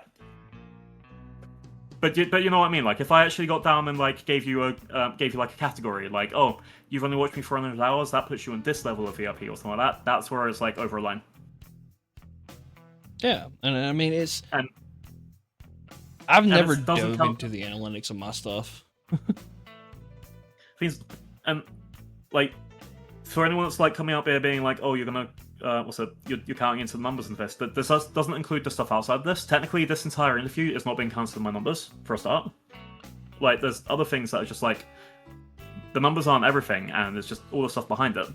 Being able to see you there being like supportive for OP Pocky, for Spring Clovey, everyone, like that alone is like stuff like you can't quantify that. You can't put that as a numbers thing. Yeah, and I sort of think a lot of people miss. And I really do want to preface something you just said, because there are some people that will sit there and they'll see, oh, you know, this partner streamer has 1,000-something viewers, da da da. Don't look at the numbers. I've seen people with 1,000 viewers and nobody's talking. Yeah. Like, there's no interaction. And then you have smaller people that have 5 viewers, but there's a full-on conversation going on and everybody's having a good time and stuff like that. The numbers mean nothing in streaming. Yeah. It's like, about if you're having fun or not. And someone came to me saying like they felt like all I care about was the numbers, and that kind of hurt me a bit when they said that. Like, again, I just like analytics. Exactly. Like, it's one of the reasons why I went into my job. Like, I love the analytics there. I love analytics in a lot of places. If you like numbers. 6-7. Sorry. All right, editor, please make sure that's edited out. No. I act like I have an editor when I don't. This is just like, I started this whole podcast for the fact of the matter being that, you know, we're all friends. We all have our own challenges outside of Twitch, YouTube, whatever you use, doesn't matter. We all have challenges we face ourselves. And it gave a chance for people to voice those, like, hey, you know, the reason I blew up on this one chatter one day because they said something a certain way is because, you know, I deal with this outside of where I'm at. And it gave people more of a voice and a place to be open and free with.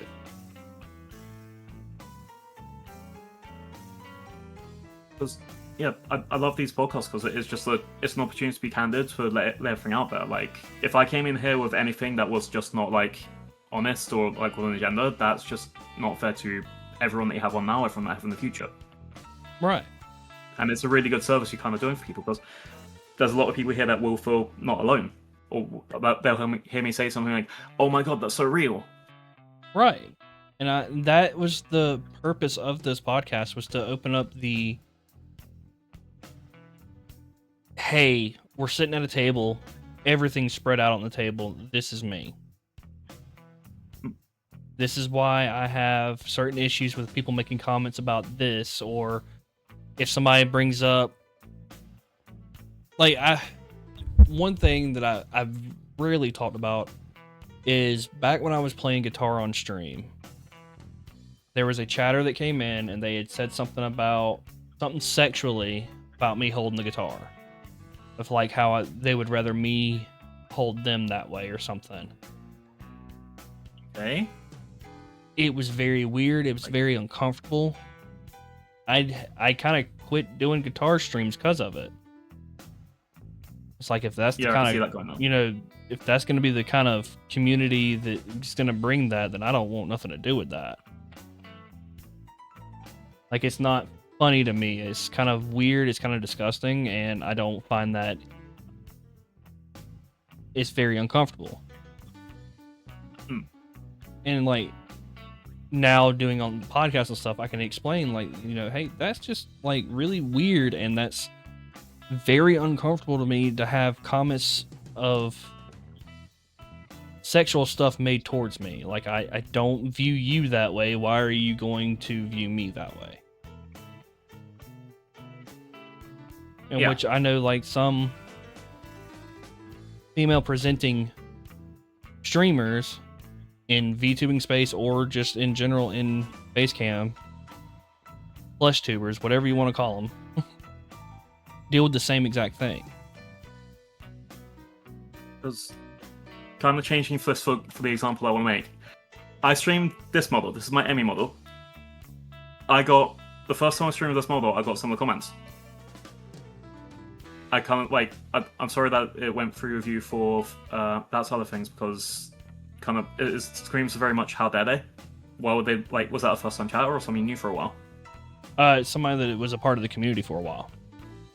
Okay, so that's what I mean. Like, you'd hope that someone that knows you that well kind of like would understand that that's not the sort of thing that you're happy with, or at least like, I don't know. Yeah, I mean, you would expect it to be not what it was, but it ended up being that, and it was weird. Because I think, what's it? I think I've been on a little bit of both sides of that. I made a comment that was like standard for my streams, but someone kind of just didn't expect it, like for the first time. Right. They kind of took a week before telling me that they were uncomfortable with it, but then, as I said, that there's things where people like kind of pile on the entire, like everything that they have a problem with. Yeah. So that's why I kind of interpreted that as okay, they had a lot of resentment. It seems like they added that onto as another thing, and as another thing. And it did take a lot of self-introspection to realize that it was me and this one person that like were having an issue. It wasn't like I've talked to other people. I've made way more crass jokes to other friends, and they like laughed it off or like went back at me. Like I said, back and forth is important. With me, with some of these people, that's like an awakening that I can't be like with that person, rather than with a group as a whole. But then at the same time, I've also received comments like that, as that like this model presenting as a femme model, and I understand why it would be very uncomfortable there if I didn't understand that in the first place. Yeah, I mean it's it's about kind of like did you ever go back into the guitar thing off that, or like was there a recovery period? I played a few more streams with it. The person no longer comes around. I didn't ban them or anything like that. It just made me uncomfortable. I was very surprised by the comment. The person was married, and I was like, that made it even weirder. But it was one of those things of like I just didn't do it for about a year, I'd say. I didn't do a guitar stream, and then after that I picked it back up and I was like, all right, I'll play a few songs, you know, I ain't got nothing else to do. But because I get it. Oh me. Yeah, I mean sometimes it can take you just aback, and it does feel like it's not worth it, right? Oh yeah, 100%. It's one of those things of like, well, this comment was made. I don't know. I don't know. There's a few things for me that just I've had a few issues trying to have the motivation to play guitar again. It all kind of just piled on at one time, and I was just like, I'll just set it down for a while and enjoy life, I guess. Yeah. Investigating other things that kind of like will bring other enjoyment, and then like ended up getting Clone Hero. That's one of the things I watch you a lot. Sorry. Oh yeah, Clone is one of them for sure. I enjoy Clone because I can play songs that I know I can't play for real. There's a lot of songs on Clone that are very difficult actually on guitar, and it's like, I'll just play it on Clone because I'm not even going to attempt that. As you know, I mean, I listen to a lot of metal and stuff like that. It's a lot of very technical stuff, and it's hard to have my fingers do what they need to do to play those notes and stuff like that. But yeah, no. Let's see. I always open it up near the end, and I mean, we got about 15 minutes left, and I'm sure there's probably a few people here that might have a few questions.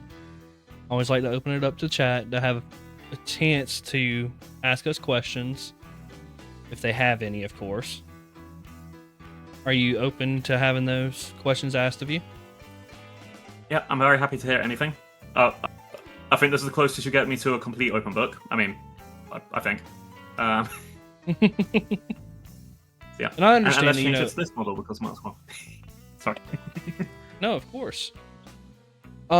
Anybody in chat, if you have any questions for either of us, or just for Blue, or just for me, or for a question for both of us, this is your chance to ask. If you want to make sure we see it, which, I mean, it's not like chat's moving really fast or anything like that, you can use the highlight message, redeem, or channel point redeem thing or anything like that. Please feel free to ask anything at all. If it dives too deep into anything, we just won't answer it, and we'll explain to you why, of course. But yeah, Blue, the chibi model's awesome. Love it.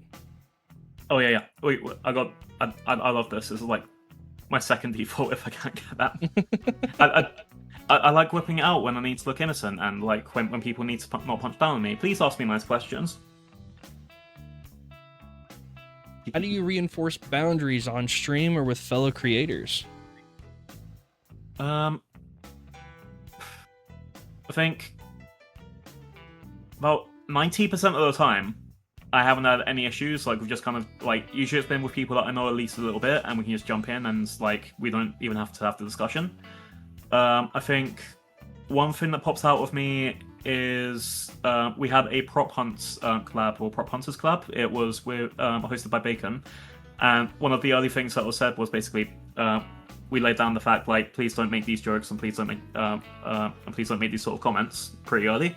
I think that was Dory that did the first message for that to make, because there was a lot of people that we weren't new with. So I've never really had the issue, but I have had other people where it's kind of, okay, I'm learning how to go through with it. We kind of try and clear everything up ahead of time.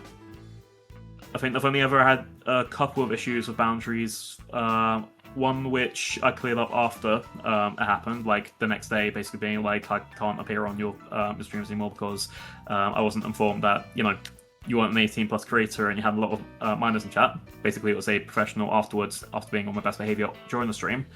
The other one was one of those things where it's like, because it wasn't spoken about as and when, or like in clear terms during, it kind of turned into a massive blowout. I took about a month to reflect on myself, my behavior, and then came back stronger, I think, because I think I know a lot of people would say I could never say a bad thing about Blue, and I think I've been doing my best to try and keep up with that, because it is my responsibility to make sure everyone's comfy on the cam, right? So I mean, honestly, I don't think anybody could first. ever say anything bad about you.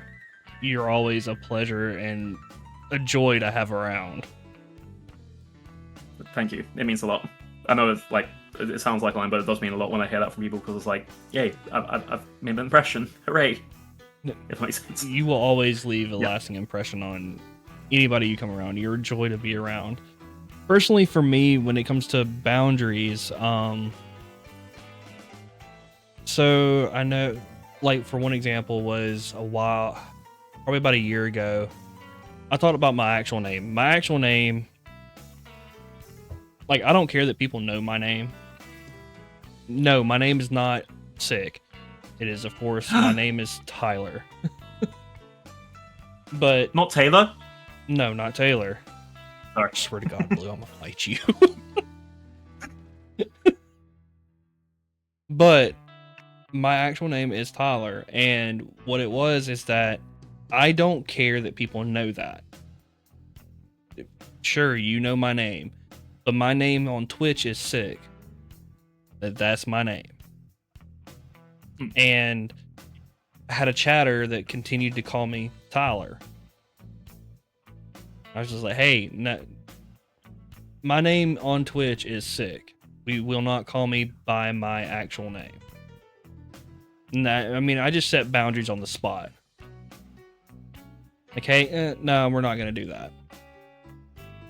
Plum asks, how do you find a balance of staying private as a content creator and making real friendships? So, generally, I'm not going to be like, oh yeah, I keep it all separate. No. If I think I've got a friendship with you as a streamer, I've generally got a friendship with you as a person. Because I'm not doing this as a career. Blue isn't a persona. Blue isn't a, like, character that I thought up. Like, except for the crappy little lore stuff, like, oh yes, I'm 640 years old, that sort of thing. Like, that's separate. I generally, for me, it's very intermingled. If I like you as a person, then I'm talking to you as I would any other friend. And I hope, I don't expect everyone to see me the same way. I'm expecting some people would have that whole lore thing. And there's that whole thing of, like, just because you collab with someone doesn't mean that you're friends. But I do kind of see it as, if I can get along with you, if I can crack jokes with you, if I could see you, like, I don't really keep it private. Like, I do keep some stuff private, like my name. I have slipped up a couple of times. I don't really care about people knowing my first name, but I do want to keep that as separate as possible. But if I, like, met someone in real life, I wouldn't turn around and be like, you know what?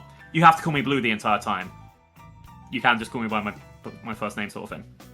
Yeah. Like, there's a lot of people that I wish you were in the same country. Like, hell, if there was, like, a TwitchCon that I could actually go to, and we were all going there as well, I'd probably be like, hey, are you going to TwitchCon Sick? Hey, are you going to TwitchCon Plum? That sort of thing. Yeah. I mean, so... And it... Like, yeah. I'm lucky I get to be myself. 100% I agree with you. When it comes to balancing the private side of my life versus the real friendships, personally, for me, it's a feeling. Like, it's just like a gut feeling if I can trust you or not. Like, so there's 5 people that know. Like, so one person we actually shared phone numbers with. I share phone numbers with. They're another VTuber. And I know what they look like. I know roundabouts where they live. I know a lot of things. For me, for a VTuber to trust me with what they look like, or anything in general, just what they look like, is a huge compliment to me. Because a lot of people that are VTubers don't want anybody to know what they look like. And I hold that trust. That is an amount of trust that's just ungodly in my thought process. So when it comes down to it, it's a feeling that you get when you first start talking. If you are having a gut feeling of not wanting to be very open with them about stuff, that's probably your gut feeling of knowing that's not going to be a real friendship, best friendship kind of thing. That's just going to be an acquaintance. They're going to be somebody you talk to every now and then and not be fully open with. Personally, with those kind of friendships, I try not to keep them. Because they're tiring most times. You're trying to juggle what you can and can't say in your brain, and it just becomes more of a hassle than it has to be. Yeah. Like, I try to be as honest as I can. I'll also be honest when I'm telling people that I can't toad on something. Like, I don't want to... I don't know. Like, I'm not going to tell anyone where I live. I'm not going to tell anyone where I work. But then that's just being safe online. That's not being like, oh, I don't like you as a person. Like, there's things where it's like, if I feel like... If I feel like, oh, you're going to be in a group chat with this person, so I shouldn't tell you this person. It's not something I'm, exclusively streamer on streamer. This is an exclusively, I do that with people in real life as well. Yeah. Like, I don't know. I feel like the biggest thing that I probably would say is treat me like you would treat, any of your normal friends IRL, and I'll reciprocate. If you treat me as I'm just, a collab partner, I'll also reciprocate. If you, and like you said, Sick, with the, the stuff with people that are acquaintance, so it's mental gymnastics, what can you say, what can't you say? I do kind of just, when I say that, I message the people that want to have around dad jokes every so often. Doesn't have to be every week, doesn't have to be every month, but it's just one of the things. If I want you around, I will put any effort into making sure that you're at the top of my list when I'm DMing you. And I appreciate some it, kind of that, some sort of way. again, I appreciate you for that, because it's always whenever I see Blue messaged you, what's the dad joke of the week? Exactly. But yeah, no, that's how I feel about that. Belsy asks, what's your favorite song or biggest guilty pleasure song that you wouldn't play on your stream? I wouldn't play on my stream. I'm trying to think, what have I had that I haven't, that would be like I'd never show this in front of people, because, I mean, my favorite band is Ninja Text Party. Fair. Which means I've already gone over a line with a lot of things out there. I'm just scrolling through my thing, because I love doing the sea shanty. It's basically anything karaoke. I don't think there's anything... there probably are some things that I refuse to play, but I don't know. I don't think there's anything that comes out to mind that's like, oh, I couldn't let anyone listen to this. I don't really have a song that I wouldn't play on stream. There is a band that I will no longer play on stream, and there is a band that I won't play on stream. But the band that I won't play on stream is and Belsy, you'll know the story behind it probably. Me and you are very much intertwined in the same music genre. Is Front Porch Step. It's his first album. It was an album that was very, big back when I was in high school and stuff like that, or right outside of high school. But had allegations come against him, and I just find ways to listen and not support at the same time. Yeah, like if I already paid for the CD, that's all I can do is I've paid for the CD. But I paid for it back before the allegations, and I'm not one of those people that once somebody gets caught out for something, I'm gonna burn their stuff and break it and get rid of it. I paid my money for it. You're not getting money after that. I think I've had that like with a few things, like when games start doing updates of AI. When I find out a band starts doing more AI songs, like, or written by AI, I'm just basically that same sort of thing. Like, that's the stuff I'd actually refuse to play. I think we had a discussion before, like, Stellaris. Apparently it's a really good game, a lot of people love it. It came out before Gen AI was a thing, but now they're using it for things like concept art and, character voices and things like that. Which, if I was interested in buying the game, that would make me not buy it. But I'm also not going to turn around and be like, you bought this game before you found out they were doing bad things? How dare you? Right. I mean, like, that's what I wouldn't fault someone for continuing to enjoy it. They spent the money. Because, like, one thing that's happened, like, maybe you remember this, is when, like, Nike made the whole comment about being against either it was they were with gay marriage or they were against gay marriage. I can't remember. It was forever ago. But everybody was like going out and burning all their stuff that was Nike and all this other stuff. It's like, guys, you've already paid money. You're not hurting the company. Yeah. Like, I think the only time I've done that was, there's a guy that wrote a dinosaur book who stole his discoveries from someone else. I've been the book. I think that's the only time I've done something like that, but the rest of it, I'm not gonna, like, I'm not gonna bin all of my Pokemon manga because Nintendo is being iffy with Pokemon. I mean, hell, look at my costume right now. I love Pokemon. Right. I mean, like the burning of the book, though, makes sense because the book couldn't have been passed down and given false knowledge of somebody else's discoveries. Yeah, but it wasn't a burned book. I just threw it in with the cat litter when I've been took the bins out. More of that kind of statement, but yeah, I'm just looking through because I've karaoke'd the nam nam nam nam nam nam nam that song, like, so okay, I've definitely gone over the getting embarrassed by things kind of line. Or like falling into things that like a lot of our childhood stuff has been really tainted by people after a few years. So like what we find out about a lot of celebrities or who they work with. Right. And it's and like Plum, yeah. Sorry. I see Plum has brought up the the J.K. Rowling situation. I agree with this. Yeah, that's my page on that as well. We well, a lot of us grew up, especially if you're British. You've basically not grown up with this entire with your entire culture based around it. Like dark academia is a massive thing.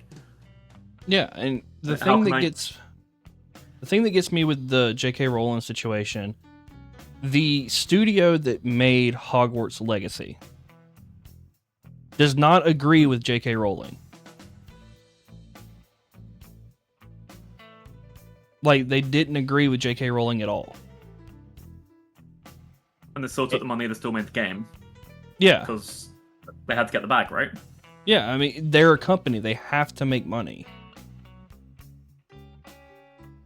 And like, wasn't it that the J.K. Rowling stuff came out after they had already made the game? I think it's like it was known about a little bit, but in small circles, and then just started getting more and more and more widespread. Because like originally we were hearing things like, "Oh my God, J.K. Rowling gave so much money to charity that they no longer have billionaire status or millionaire status or something." And then it was a decade later that we find out that it was the anti-trans charities, and then that's where I was like, "Oh, this person we thought was good is not good." Yeah. I don't know the whole situation on it, but there was just a lot of things that came out of that I don't know. I've seen a lot of hate come out of that situation, and I don't fully agree with that. I'm kind of on. There's a right way to combat something, and there's a wrong way to combat something, and the fact that we were saying, and this is exactly where I look at politics at the moment as well. You'll get people that basically will come at you with a hammer for disagreeing with them about something, and like there'll be hate spread from both sides. While most of us, about 80% of us, just want to kind of get on with our day. Yeah. And like we might be unaware, we might no longer support this person, but then there were people being like bullied off to the internet because they didn't have the same opinions as you, Right. or worse, And home stocks, or etc. like the thing that got me was, and it wasn't the hate towards J.K. Rowling is completely fair. Yeah. I'm saying the hate that came from peer to peer. Going after just someone who they bought the game because like hell, even that's present. Or I think there was a group that they did that live charity stream, but then had a donation charity for the game.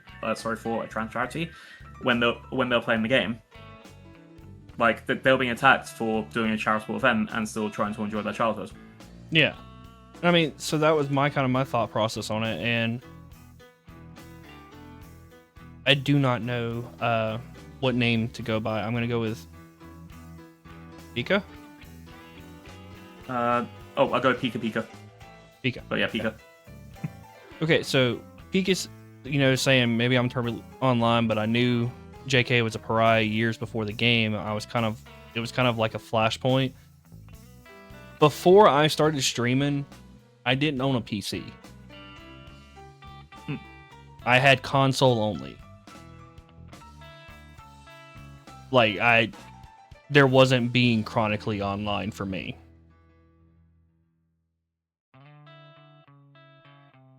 So when it comes down to it, when I bought Hogwarts Legacy, I did not know the things that were going on about Hogwarts Legacy. I didn't know about it until I started streaming, pretty much. But I'd already bought the game. I want to just be a fucking wizard. Yeah, that's what most of it came from. Most of us just wanted wizards. I haven't bought the game or played the game. I have seen it as like, get this free game in Epic sort of level things, but then grab it. But I can see why people liked it. I just want to cast fucking spells, dude. Were you around for the Dungeons and Dragons stuff when they tried to copyright everyone who used the 5th edition stuff to make their own content? No, actually, I hadn't heard about that. So this was a few years ago. It was about a month or two of uproar. Basically, Critical Role used D&D 5e to make their own homebrew content, as an example. So, which is a code through up legal litigation that basically made it that if you used their 5th edition game to make their content and earn a certain amount of money, they could use anything that you wrote in their own promotional stuff, and they get a royalty payment. Then eventually the fandom wore them down and got them to put 5th edition into Creative Commons, which means they can't monetize it. They can't do anything like that. It's free for anyone.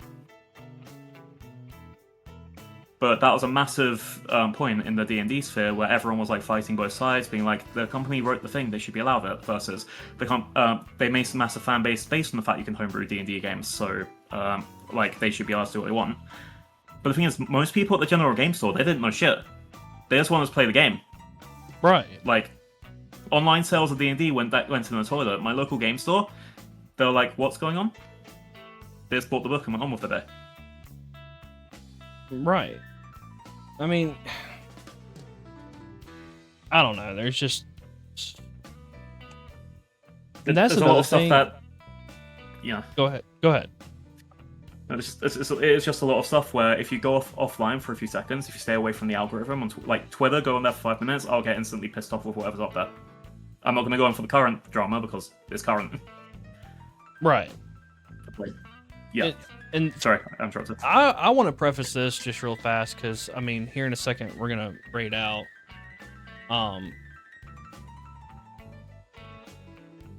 It's another thing on mental health. Being wrapped up in the drama of stuff like that will destroy your mental health.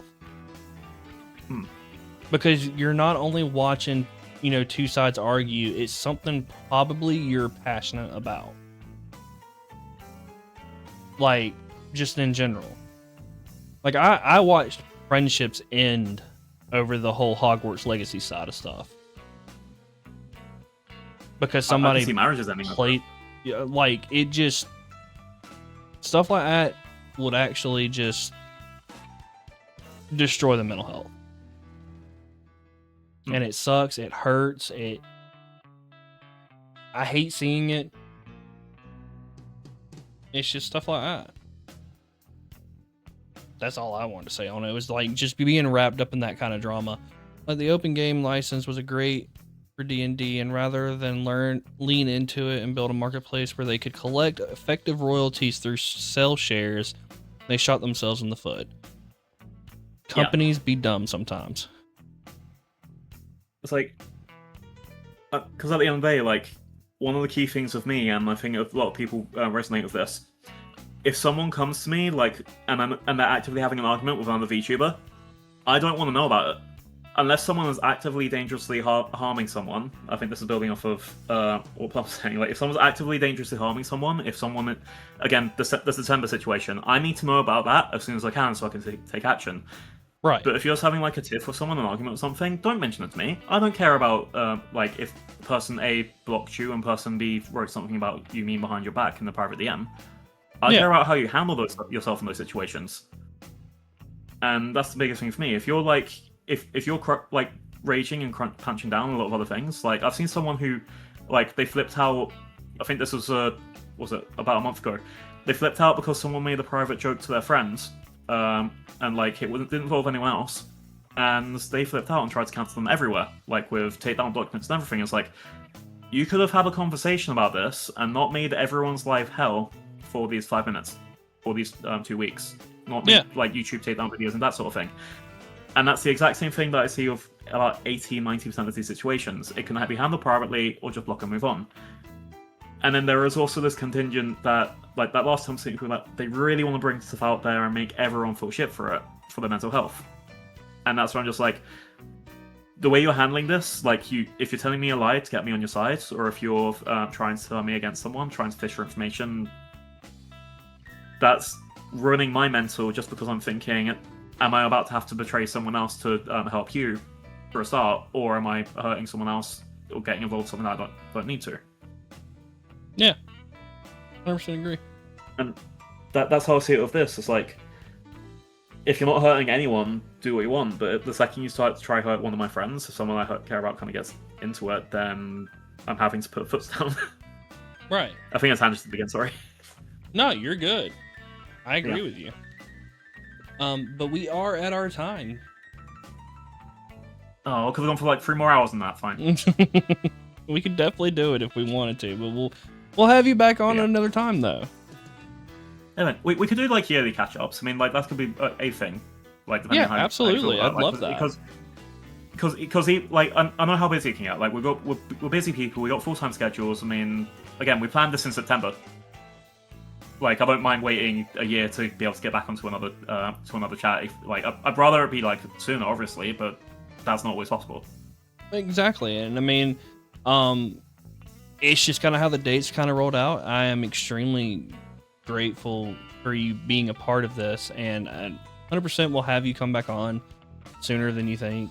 But what it may be is this might be the last episode for a while. My job is talking about going to night shift. Oh, So with going to night shift, I'll have to put everything on pause for a while. But when I get back off night shift, I will continue it, and hopefully we can work out to where I can start streaming other stuff more often as well. But for now, there's a chance of night shift, so this may be the last one. I'm not sure yet, but we'll find out. But we'll have you back on. Blue, is there anybody you would like to go show some love to? Ooh, we've got one of my newer friends, Kevin. They actually rigged the model I'm using right now, and they're playing the sledding game, which I love the sledding game. I mean, Sledding I think everyone game's needs to see that cool. for a streamer. I love it. I'll put the name into chat. Yeah. But yeah, I need to play that because it's so cool. I But yeah, actually Kitten got a watched new model on as the he was 20th. building that Right. on Reels. Because like what's it? Because I grabbed that and the gambling game that just came out, and they're both really good. And I can't that's something that I was very tempted just to go online, and be like, okay, everyone join me on this today. I feel like that's something you could get along with as well, especially if it's like if you have an hour break, just to come and natter. Yeah. If we're very lucky. Well, with that, Blue, the raid has started. We're getting ready to get out of here. Thank you for being a part of this. Love you, dude. Take care of yourself. Everybody in chat, thank you for being here. This will be posted up on YouTube soon, but other than that, we will see y'all next time. Bye-bye. Thank you so much for hosting.